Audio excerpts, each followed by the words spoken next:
e perseveravam na doutrina dos apóstolos e na comunhão e no partir do pão e nas orações.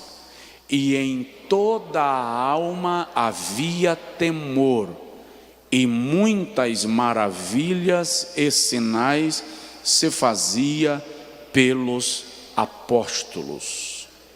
Amém? No dia que alguém lhe disser que você só sabe de cor o Salmo 23, diga para ele que você sabe Atos 2, 42 e 43 também. Agora abra a sua Bíblia em Mateus capítulo 7, versículo 7 e versículo 8, em nome de Jesus, e vamos ler também esse texto.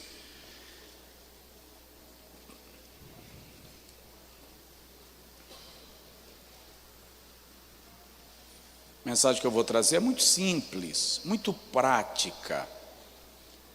Na verdade, o Evangelho é simples, o Evangelho é prático. O bispo Edir Macedo diz que o Evangelho é simples e a religião é quem complica. Mateus capítulo 7, versículo 7 e versículo 8 diz assim: pedi e dar-se-vos-á, buscai e achareis, batei e abrir-se-vos-á, pois todo o que pede, recebe, e quem busca, acha, e ao que bate, abrir-se-lhe-á. Diz amém? Podem sentar os que se levantaram, Deus abençoe. Agora diga comigo assim: Senhor Jesus, fala com a gente. Amém. Todas as vezes que a gente ora, a gente pretende receber de Deus resposta, sim ou não? E obviamente que a nossa expectativa é de uma resposta afirmativa daquilo que estamos pedindo ao Senhor, embora Deus não tenha nenhuma obrigação de nos atender naquilo que pedimos sempre e da forma que pedimos. Mesmo porque tem muita coisa que nós pedimos ao Senhor para nós e que Deus sabe que não será bom para nós amanhã. Alguém me ouviu? Tem coisa que a gente pede ao Senhor para nós, porque nós entendemos que aquilo é bom para nós. E o Senhor sabe que aquilo que é bom para nós hoje não será amanhã. Então muitas vezes Ele não nos atende. Semana que vem eu vou falar sobre porque algumas orações não são respondidas. Então muitas vezes o Senhor não responde nossa oração e a gente fica frustrado, chateado até, às vezes até questionando a nossa própria fé. E na verdade a resposta negativa está na onisciência de Deus, que conhece o futuro, porque nós pedimos baseados na nossa percepção e Deus responde baseado naquilo que Ele conhece ao nosso respeito e acerca daquilo que estamos pedindo a Ele. Nós estamos há um ano falando em Atos 2, 42 e 43. Pergunte para mim: o senhor não cansa não? E eu vou lhe dizer: canso. Mas ainda vejo que dá para tirar um pouco mais de água desta rocha. E vamos tirar um pouquinho mais de água desta rocha. Nós já falamos sobre perseverar, está lá no YouTube, no nosso canal, a mensagem sobre cristianismo radical, o que é perseverar, o que é permanecer.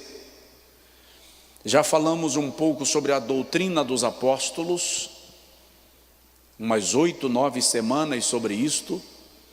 Falamos sobre o princípio bíblico da comunhão, da koinonia, do relacionamento cristão. Depois falamos sobre o partir do pão e começamos a falar sobre orações ou oração. Depois nós vamos falar um pouco sobre temor. e a gente conclui vivendo os milagres.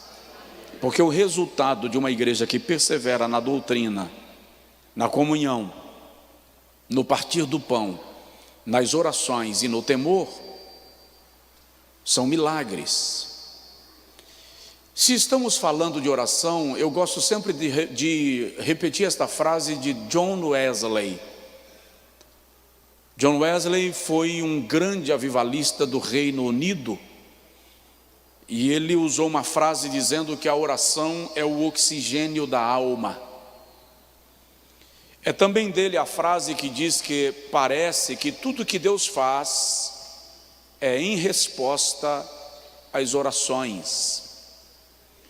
O texto de Mateus capítulo 7 está no sermão chamado da montanha, considerado o mais célebre de todos os sermões de todos os tempos.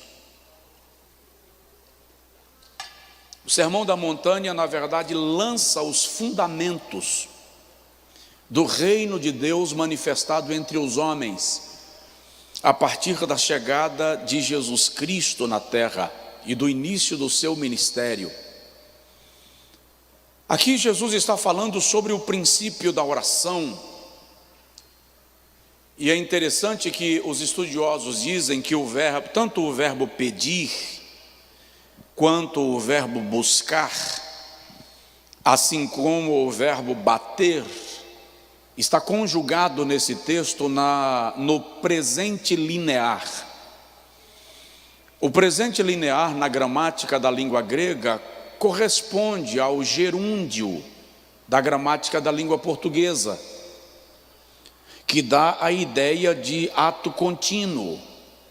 Ou seja, o que Jesus está dizendo é: pedindo, dá-se-vos-á; buscando, achareis; batendo, abrir-se-vos-á.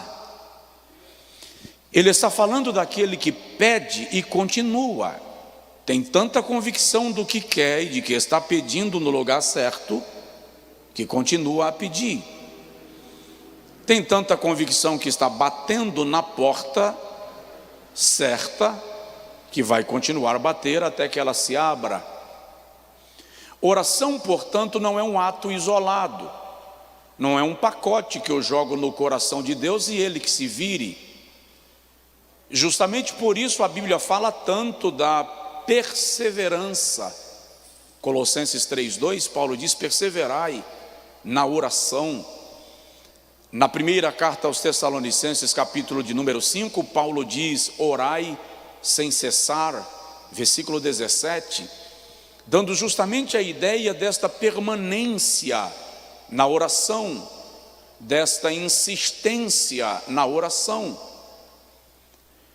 Mas o fato é que quando nós oramos, nós queremos respostas de Deus, e nem sempre estas respostas nos chegam como nós desejamos, e às vezes elas nem chegam. Parece até que Deus não ouviu, e Ele sempre ouve a oração do seu povo. Se você puder, diga comigo assim: eu sei que Deus ouve as nossas orações. Então Deus ouve. E a demora de Deus em nos responder não é castigo, não é indiferença. A demora de Deus em nos responder pode ter algumas razões, entre elas, desenvolver em nós paciência, perseverança, nos treinar para recebermos aquilo que estamos pedindo, porque tem coisa que a gente pede, mas não estamos aptos para receber. Já pedi muitas vezes para o meu pai me dirigir o carro, e eu não sabia dirigir, então se ele me entregasse, eu teria me matado e matado a ele também. Então tem coisa que a gente pede, mas não está apto para receber. O Senhor então nos treina, nos capacita, a fim de recebermos aquilo que estamos pedindo. Tenho tempo de Deus também que opera em favor daqueles que nele confiam. O apóstolo Tiago, escrevendo no capítulo 4, diz que nós pedimos e não recebemos porque pedimos mal. Mas o que é pedir mal? O que Tiago define como pedir bem? É uma oração bem elaborada. Deus precisa da construção de uma peça de defesa, de argumento para nos atender? Não. Precisa que o nosso coração seja movido por quebrantamento. Então, na linguagem de Tiago, o que é pedir mal? Ele mesmo responde: pedis e não recebeis, porque pedis mal para gastardes com os vossos próprios deleites. Tiago está dizendo assim: a oração que você faz e que só serve para você é pedir mal, é movida por egoísmo. Ninguém será abençoado a partir de você. Então, Tiago está dizendo que oração egoísta é pedir mal. Por outro lado, o apóstolo Paulo, escrevendo aos Romanos, no capítulo de número 8, versículo 26, diz que nós não sabemos o que havemos de pedir como convém. Ou seja, não sabemos o que havemos de pedir da forma certa. Mas, diz Paulo, o Espírito de Deus, que conhece os corações, que prescruta as intenções, intercede por nós com gemidos inexprimíveis. Então, o que o Espírito faz? O Espírito Santo não pega a oração que eu pronuncio e leva a Deus, ele prescruta os corações. Então o Espírito Santo pega a oração que está no meu coração e leva a Deus, e intercede por mim, por nós, com gemidos inexprimíveis. Dentro desta perspectiva, o profeta Joel também diz que nós devemos, diante de Deus, rasgar o nosso coração e não as nossas vestes. 2,13 do profeta Joel. Joel, portanto, está nos orientando a uma vida de oração que envolva o rasgar do coração, o rasgar das vestes. É fato, irmãos, que a igreja desta geração não ora como a igreja de algumas gerações anteriores. Os recursos chegaram para nós. Então, normalmente, antes da oração, a gente lembra dos recursos que tem disponíveis e apela para eles. E de algum modo, eu disse aqui semana passada que na cultura judaica, a oração não foi criada, não sei se esse é o termo, com o propósito de pedir coisas a Deus. Eles me ensinaram lá que o propósito da oração é relacionamento. Se envolver em relacionamento com Deus. Então, a oração segue leis espirituais que nos permitem acessar a Deus a partir do relacionamento. O que eu quero compartilhar com os irmãos, e repito, não pretendo demorar, é sobre os segredos da oração que Deus responde. Tem gente que chega e fala assim: pastor, ora por mim, eu tenho a sensação que a sua oração Deus vai responder. Não existe essa questão de favoritismo, elitismo, clientelismo, como você quiser chamar, diante de Deus. Ele é Senhor, é soberano, é Pai, é perfeito. A questão está na postura que cada um de nós deve tomar diante dele, para alcançar graça em tempo oportuno. Tem até alguém que diz assim, isso é um jargão acho que é neopentecostalismo, deve ser, de madrugada a fila é menor. Então tem gente que só ora de madrugada, porque de madrugada a fila é menor, como se a porta do céu fosse o banco de uma repartição pública, não vou direcionar para nenhuma, de uma repartição pública, fazendo fila, a fila da vacinação. Está fazendo curva no quarteirão. E não existe fila na presença de Deus. É isso que significa ser onisciente, onipresente e onipotente. Ele ouve a todos ao mesmo tempo, em todo lugar, com a mesma clareza e com a mesma capacidade de responder. Então, quais são as posturas que eu devo tomar na oração e que levam a minha oração à presença de Deus e traz dele resposta para a minha vida? Primeiro, arrependa-se na oração. Entrar na presença de Deus requer de nós a consciência de que somos pecadores e Ele é santo, e o arrependimento é o caminho para o acesso a Deus. Arrepender-se é reconhecer o erro e dar uma volta de 180 graus na vida e resolver seguir na direção correta. Salmo de número 32, versículo 5, o salmista diz assim: confessei-te o meu pecado e a minha iniquidade não encobri. Eu dizia no meu coração, confessar-te-ei os meus pecados, e tu perdoarás as minhas transgressões.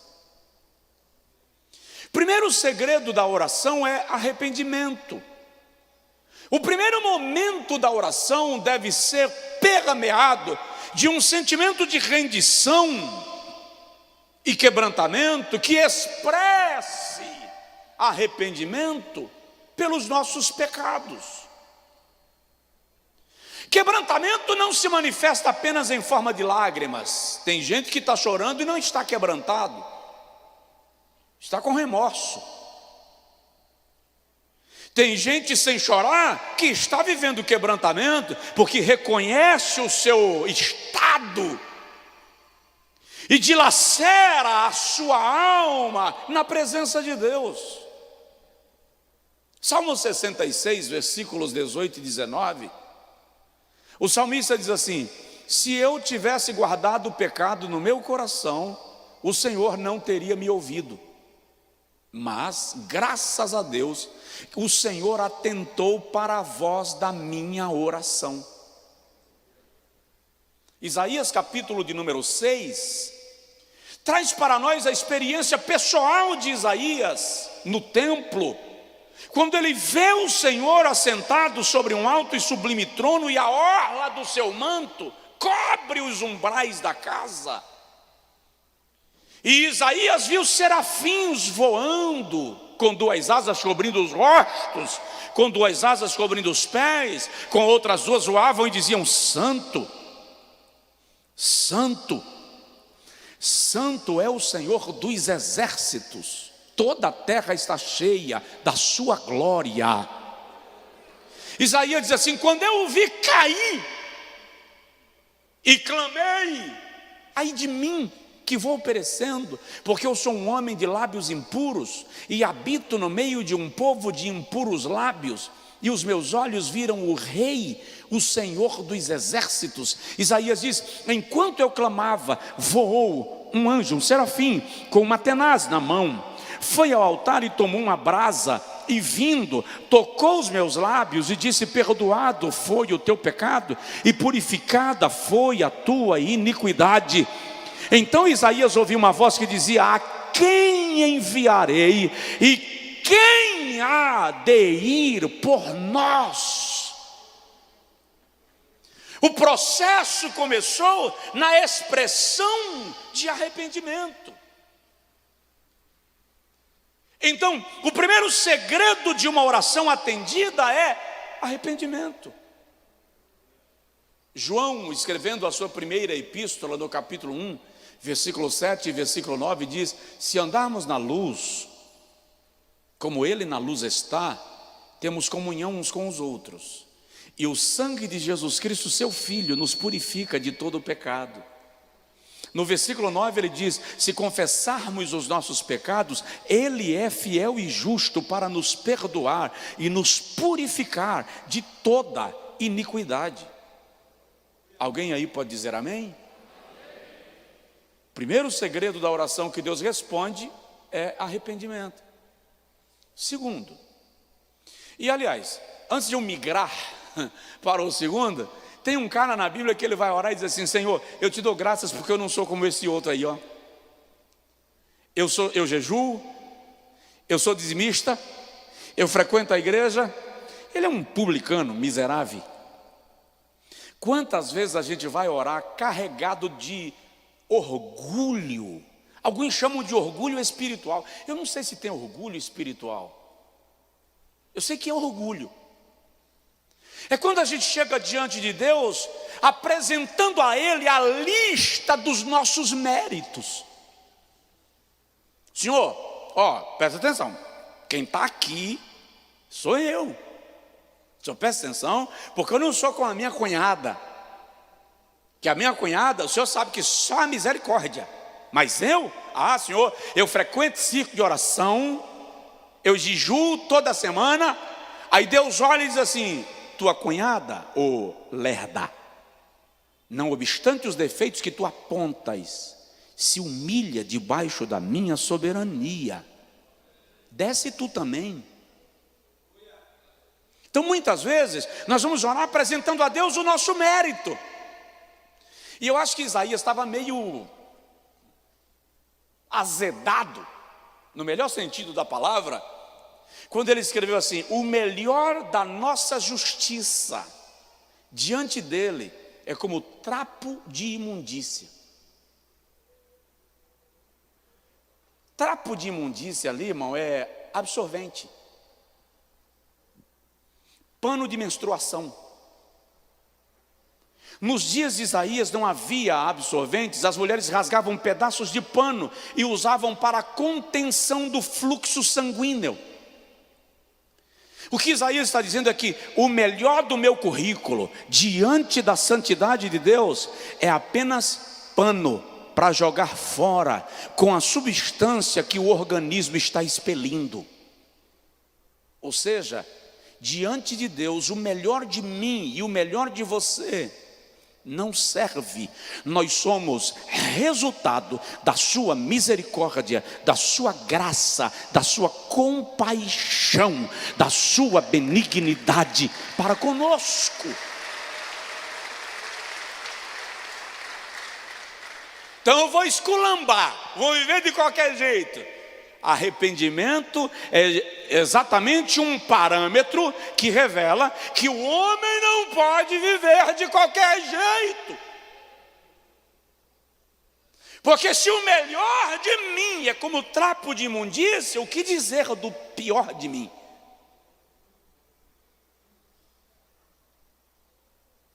Você me entendeu? Diga amém. Segundo lugar, para a minha oração ser atendida, ore ao Pai, em nome de Jesus. A oração é em nome de Jesus. Aliás, a gente precisa sempre aprender sobre oração, porque muitas vezes nós misturamos um bocado as coisas. Quer ver um exemplo? Às vezes a gente olha e diz assim: o teu sangue, ó Pai. Não. Quem derramou sangue foi Jesus. Nós precisamos entender que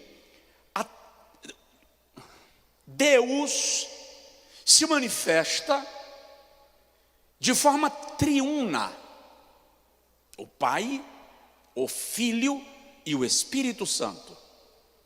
E isso é muito específico na Bíblia e muito claro.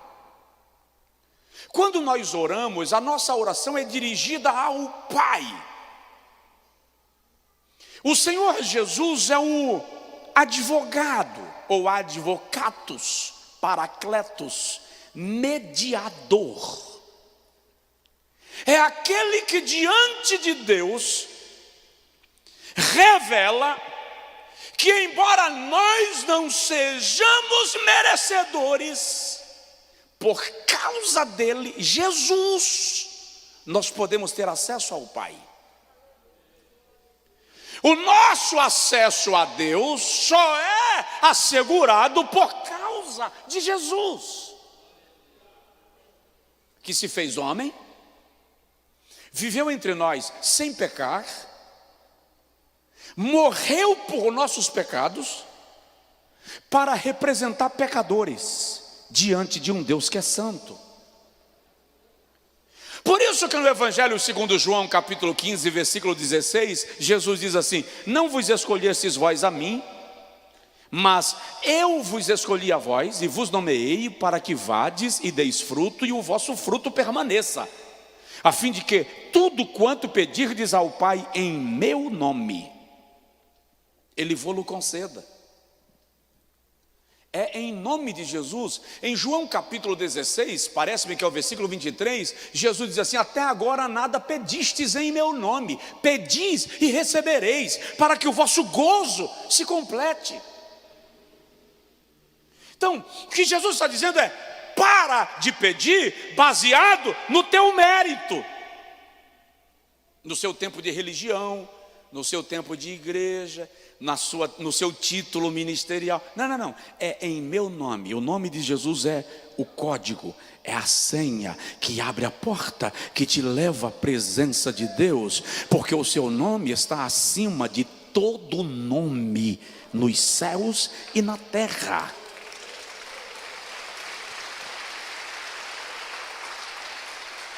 Então, orar ao Pai em nome de Jesus. Terceiro,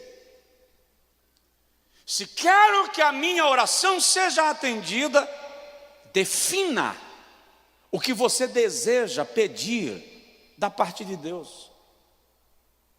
Defina o que você deseja pedir da parte de Deus. Lá vai uma pergunta aparentemente redundante: o que você quer do Senhor? Deus já sabe. Aliás, ele diz assim: antes que vocês abram a boca, o meu Pai, Jesus disse, já sabe tudo o que havereis de pedir.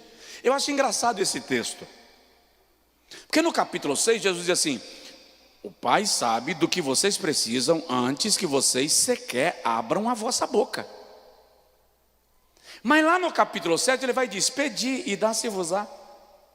Se o Pai sabe, capítulo 6, por que eu tenho que pedir, capítulo 7?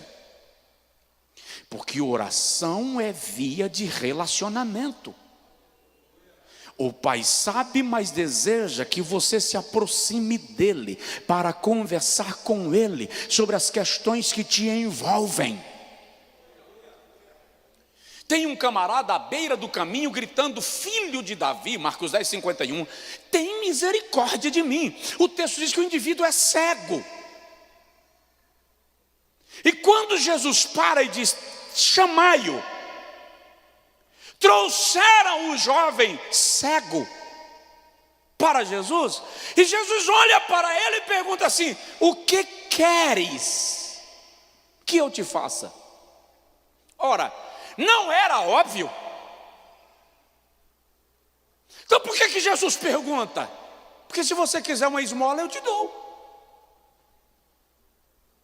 Se você quiser um consolo, eu te dou. Se você quiser um colo, eu te dou. Senhor, eu quero voltar a ver, que me torne a vista. E Jesus diz: vê.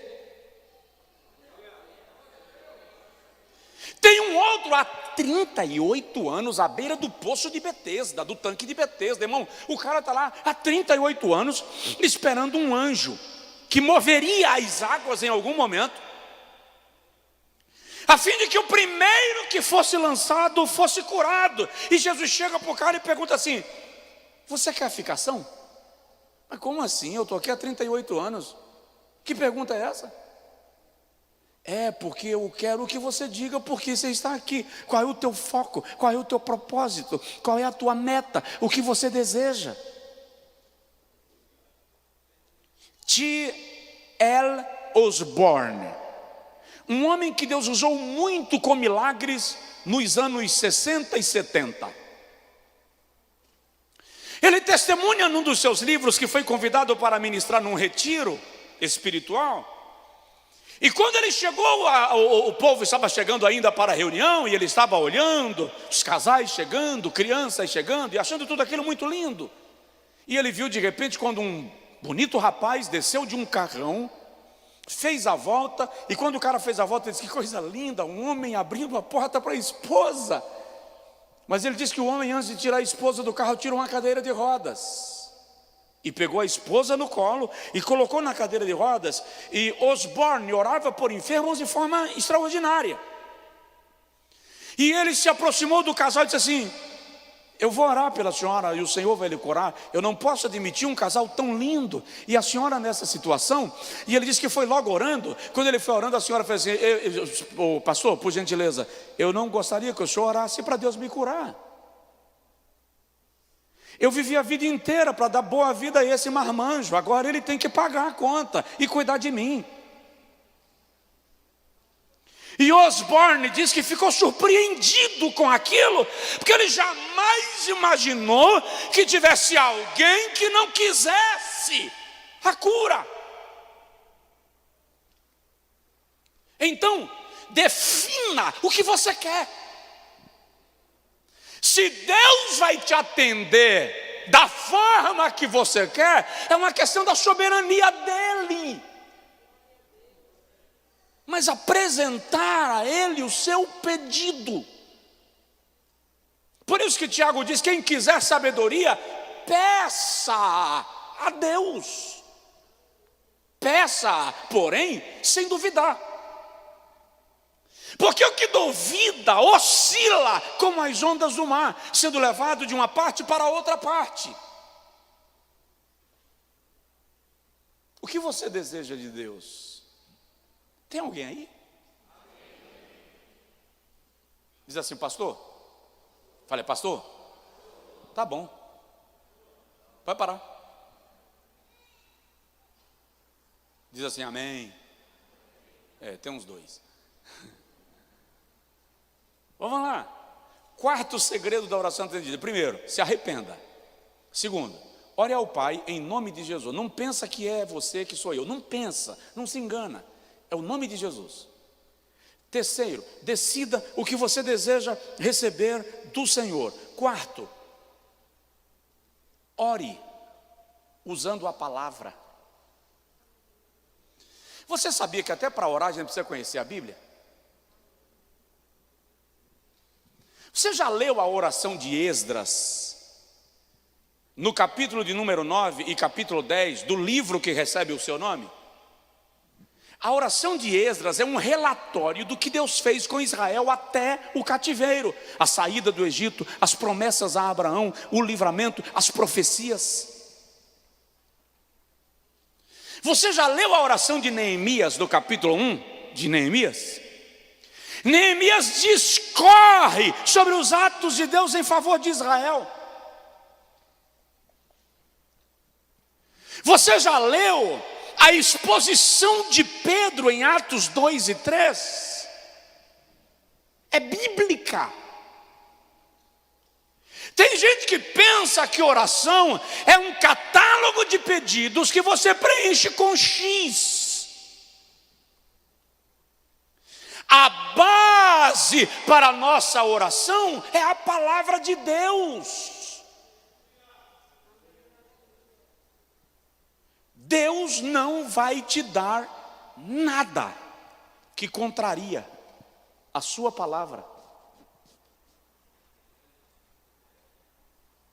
Isaías capítulo 43, versículo 26, o profeta é usado pelo Senhor e diz assim: procura lembrar-me, entra em juízo comigo, apresenta-me as tuas razões para que te possas justificar. Ora, por que Deus está dizendo procura lembrar-me? Deus esquece? Não. Tá, mas baseado em que você está me pedindo? O Senhor olha para Josué no capítulo 1, versículo 8 e diz assim: olha, medita nessa lei, de dia e de noite, e não te desvia dela, tenha cuidado para não te desviar dela, nem para a direita, nem para a esquerda. A base da oração é a Bíblia. E é lamentável que algumas pessoas pensem que oração é poção mágica. Orou, abracadabra. Se enganou. Alguém perguntou para um mestre na palavra: mestre, o que é mais importante para a vida espiritual? A oração ou a leitura da Bíblia? E aquele mestre cristão disse: pergunte para um pássaro qual asa é mais importante, se a direita ou se a esquerda. Oração e palavra caminham juntos. Oração e Bíblia andam juntos. Conheça a palavra de Deus para que a sua oração seja fundamentada na palavra. Amém? Vamos lá. Biblicamente, Salomão diz em Provérbios 4 que nós devemos adquirir o conhecimento, buscar a sabedoria. É triste observar que muitos crentes não têm o menor interesse de conhecer a palavra de Deus. É triste observar que muitos crentes pensam que vida cristã é hobby. É triste perceber que muitos líderes não têm interesse que a igreja conheça a palavra de Deus. Você tem um culto poderoso, e a gente até sai dizendo foi profético, mas faltou a palavra. Se tiver alguém perto de você, certamente é sua esposa, seu filho, sua mãe, sua namorada, sua noiva, seu pai. Aponta para ele aí e faz assim: conheça a palavra. E se não estiver tão perto, só aponta que ele já vai entender. Conheça a palavra. Vamos agilizar, eu já quero terminar. Quinto elemento de uma oração atendida: creia. Faz assim: creia. Só mais uma vez: creia. Tem um hino na harpa cristã que diz assim, ó: pela fé que uma vez me foi dada, para seguir o Cordeiro de Deus, pela graça de Deus enviada, andarei com valor para os céus.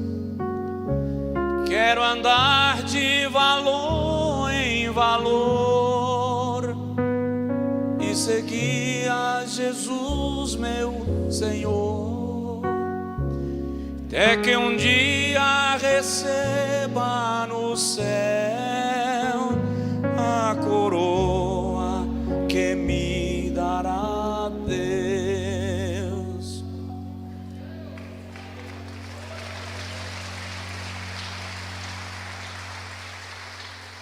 Mas esse andar de valor em valor começa pela fé.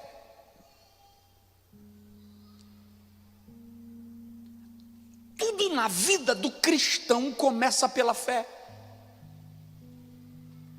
Ela é tão importante que Abacuque escreve, Paulo repete aos romanos, que o justo viverá da fé. Capítulo 1 de Romanos. Lá no capítulo 14, no último versículo, Paulo diz assim, de Romanos: aquilo que não é por fé é pecado.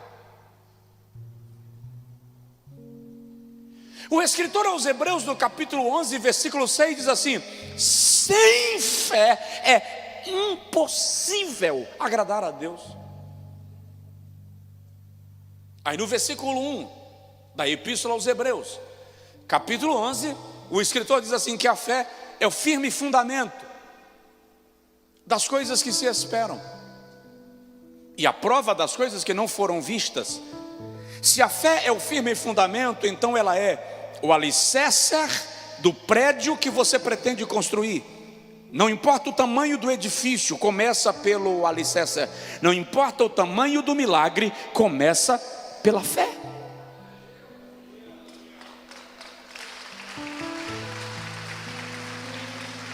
Orar sem fé é afrontar a capacidade de Deus.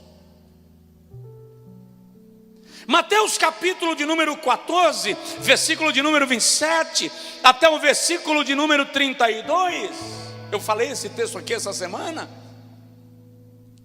Quando Pedro vai caminhando sobre as águas, porque Jesus disse: vem. Em algum momento Pedro tira os olhos de Jesus e olha para as ondas, para o vento, e afunda. E quando ele afunda, Jesus deixa claro que Pedro não afundou porque não sabia nadar. Pedro afundou porque não teve fé. Homem de pouca fé, por que duvidaste?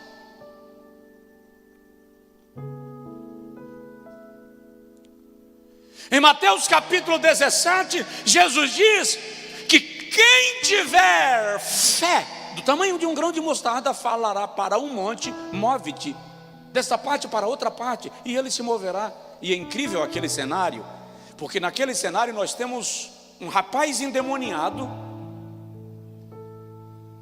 temos os discípulos passando vexame porque não conseguiram expulsar o demônio, e temos os fariseus humilhando os discípulos porque não tiveram autoridade para expulsar os demônios do menino. É interessante que os fariseus também não expulsaram, mas a melhor forma de mostrar a minha covardia é apresentando a tua. Então os fariseus, que também não tinham autoridade, estão censurando os discípulos para fingir ou para maquiar a falta de autoridade deles. Então quando Jesus chega aqui, o pai pede socorro, olha a fala de Jesus: ó geração perversa, até quando eu terei que vos suportar? Traz o menino. Trouxeram o menino, Jesus libertou o menino e disse para os discípulos: vamos embora, vamos, vem, vamos. No meio do caminho os discípulos assim: mestre, conta para nós. O quê? Qual foi o segredo? Por que a gente não conseguiu expulsar o demônio que estava oprimindo o menino e o Senhor conseguiu com tanta... Aí Jesus diz assim: essa caça de demônio só se expulsa por jejum e oração. Eu aprendi que o demônio que Jesus estava falando era o demônio que estava no menino, mas não é. É só ler o contexto. Jesus diz assim: geração incrédula e perversa. Lá na frente ele diz: por causa da vossa incredulidade, porque se tiverdes fé do tamanho de um grão de mostarda, falareis ao monte e ele se moverá de uma parte para outra parte. O que Jesus está dizendo é: essa casta de demônio da incredulidade, da falta de fé, só se expulsa por jejum e oração. O que Jesus está dizendo é: enquanto Satanás está matando pessoas, vocês estão discutindo espiritualidade. Por isso que a Bíblia diz em Mateus 13 que Jesus chegou em Nazaré, sua cidade, e ele não operou maravilhas em Nazaré por causa da incredulidade do povo. Ou seja, há lugares onde as pessoas simplesmente não querem a palavra que o Senhor te deu. E Jesus depois que saiu de Nazaré para ir morar em Cafarnaum, só voltou em Nazaré uma vez e não fez milagres por causa da incredulidade do povo que estava lá. Então, você está orando, você quer resposta, mas não crê que Deus pode te responder. Você está orando, mas não crê na resposta divina. Coração endureceu. Pastor, e quando a gente perde a fé? E é possível perder a fé, pastor? Tem irmãos que estão tão frustrados na vida, tão chacoalhados, estão passando por processos tão ardorosos, que a fé está desestabilizada. Aí tem um camarada na Bíblia, eu gosto dele, já vou terminar. Ele chega para Jesus e diz assim: tem misericórdia do meu filho. O demônio está querendo matar meu filho, o joga no fogo e o joga na água. É o mesmo do episódio anterior que eu falei. E Jesus diz assim: eu posso fazer por ti o que tu pedes, se você crê. E ele diz assim, eu amo esse cara, porque ele diz assim: eu creio, Senhor, mas me ajuda na minha incredulidade. Eu gosto dele. A franqueza dele com Jesus é extraordinária, porque ele diz assim: Senhor, eu creio, mas tem hora que o negócio aperta, e quando aperta eu não consigo crer. A sinceridade dele fez Jesus perceber que a ausência de fé dele não era incredulidade, era falta de condição de lidar com o problema. Aí Jesus diz: quando você está nessa situação, eu entro para te revelar que eu nunca falho, que eu tenho respostas, que eu trago milagres, porque eu sou o Deus.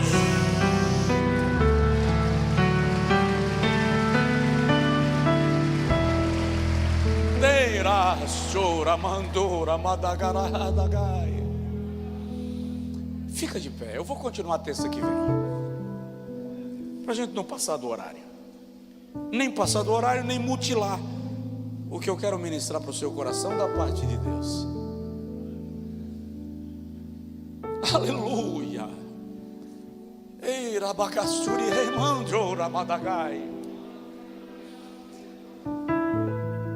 É muito incrível que Deus nunca atribui a nós a culpa por não termos a resposta.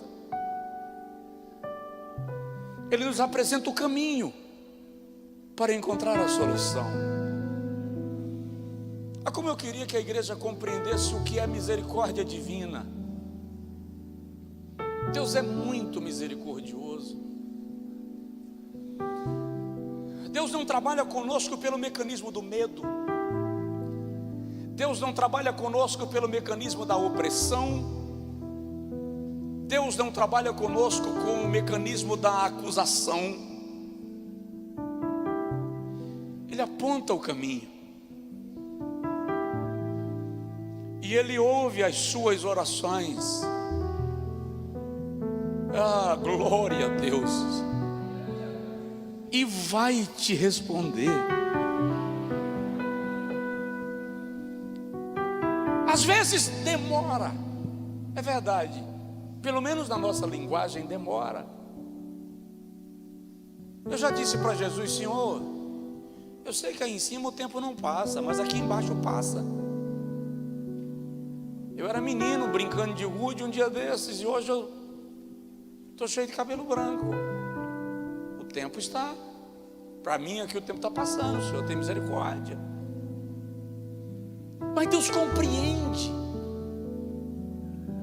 Deus entende.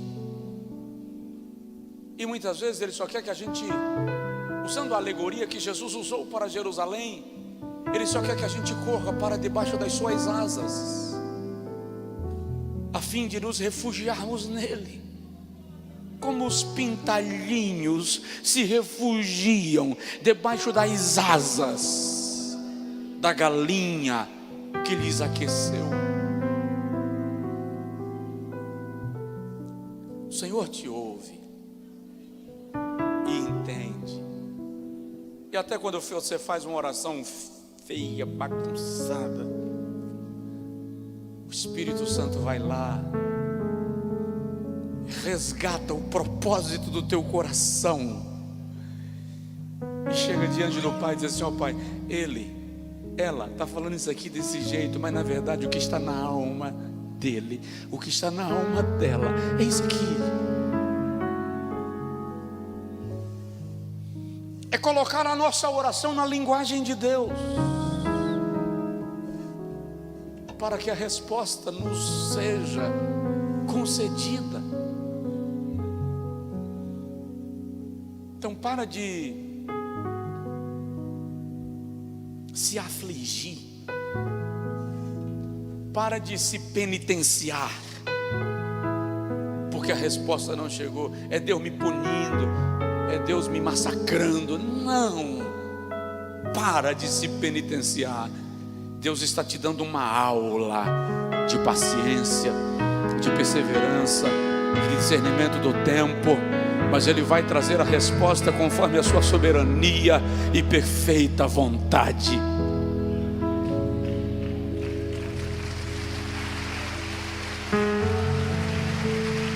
Levante assim a mão ao céu. Tem gente que aproveita a hora dessa oração para ir embora. Eu vou lhe dizer para você não fazer isso. Espera o culto terminar. Deus está falando com você, Deus está ministrando ao teu coração.